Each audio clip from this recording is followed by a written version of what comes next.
For both of you, Coach Hall talked last week or 2 weeks ago about the right kind of emotion after a loss. Just what's the difference between these last two and the losses earlier in the season emotionally? I say the fact that it's not like, oh, here we go again. It's the fact that we should have won that game.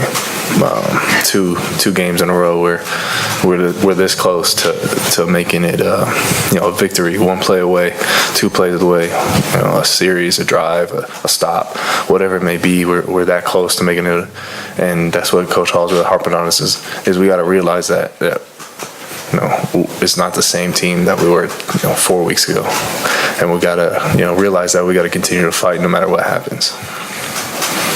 Yeah, just kind of going off that, Coach Hall's brought a lot of energy back to this team. With Coach A leaving, Coach Hall's done a great job, and just like Ryan said, he really motivates us to keep going, and he lets us know, and we know now that how great of a team we are and how great of a team we can be. And it was just some little things today that happened, but we definitely know how great of a team we are. More questions? Ryan, that last fumble, what happened on that? I got the handoff. I saw, pressure and up the, in the middle. I tried to jump cut out of it, and I don't know if I, fully secured the ball. I definitely, obviously, didn't have 2 hands on it. Maybe I was still trying to get it from Darryl. I got to go back and look at the film, but all I saw was penetration. I tried to make a jump cut, and the kid stuck his hand out and was on the ball, and I just popped out. I tried to fight for it, but couldn't get it back. For either one of you players, fans were really into it tonight. It was kind of electric out there. It was so close to winning. Is it harder to walk away from a game like that when you feel like you should have won, or is it easier just to build on that and move forward because it was right there? It's hard. It's definitely hard to walk away from a game like that, because we've been so close, so many times this year.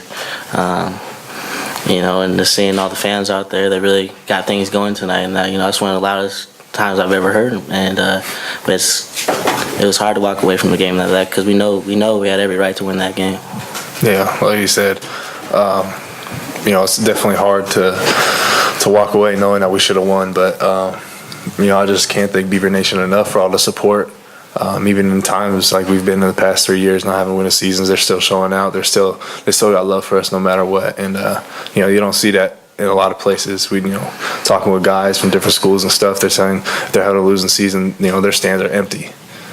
For us, Beaver Nation's there for us no matter what. We may be 1-9 or 9-0, and they're still gonna be loud. They're still gonna be there for us.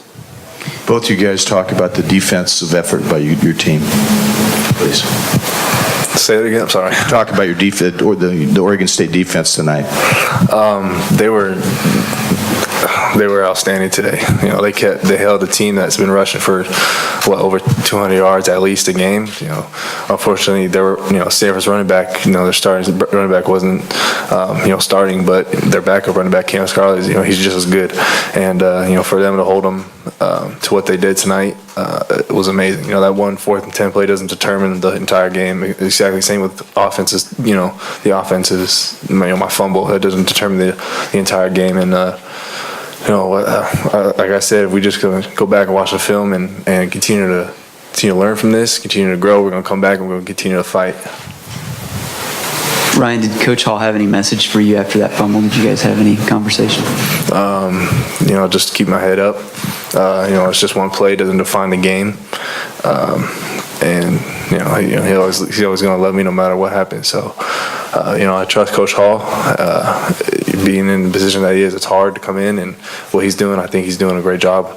The way he's handling, the whole situation with us, and trying to keep us in the right direction. And I'm going to follow him into battle. He's going to follow me if I need him. 2 questions. One, Ryan, the fumble in the first half with you and Darryl, was there just miscommunication there on that zone read? What happened on that play?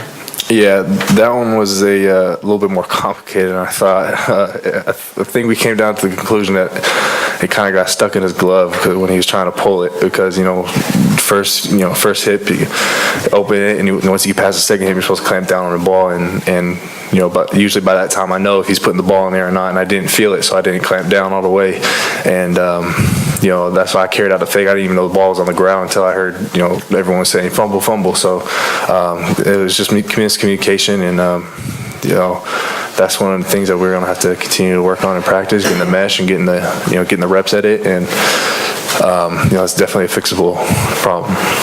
And lastly, we saw the emotion that Coach Hall had against after the Colorado game when he addressed you guys. Was his final speech to you in any way similar or in tone? What was it like?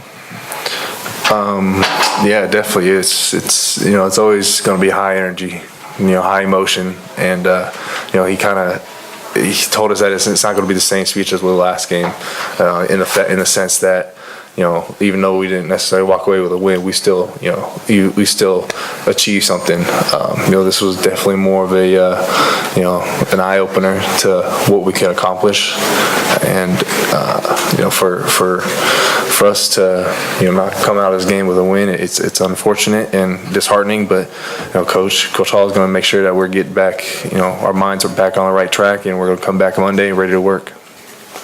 Thank you, guys.